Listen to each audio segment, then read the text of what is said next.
launching ng isa sa mga produkto ng Star Cinemax. Ang ginawa namin ni Herlene, ang Haunted Bride, isang horror film.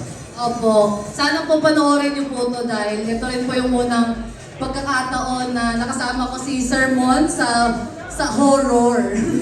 Kasi ito rin po yung unang beses ko na gumawa ng horror. At maraming salamat din po sa Star Cinemax kasi pinagkatiwalaan niyo po ako. At syempre walang iba kay Miss Eri na nagdala din sa akin sa Japan. Maraming salamat. I love you, Ma. At sana panoorin niyo po kasi kakaiba to. Kahit ako hindi ko akalain na magagawa ko. Syempre, ako, sir, maraming salamat po.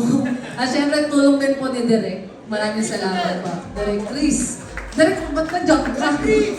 And thank you so much po sa pag-alalay din sa akin. Kasi bilang baguhan, bilang bagong subok ng horror. Kaya thank you so much po. Hello everyone! Ako pala si Aya Marie, one of the Star Cinemax Marias. Gusto ko lang po magpasalamat kay Mama Eri and Direk Chris sa opportunity. Thank you po.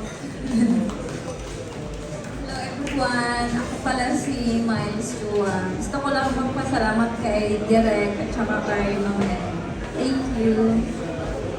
Magandang gabi po sa ating lahat. Francis Mata po. Nabanggit na naman ng horror. Mukhang taong bahay na tayo ng horror eh. Hi, Kurt.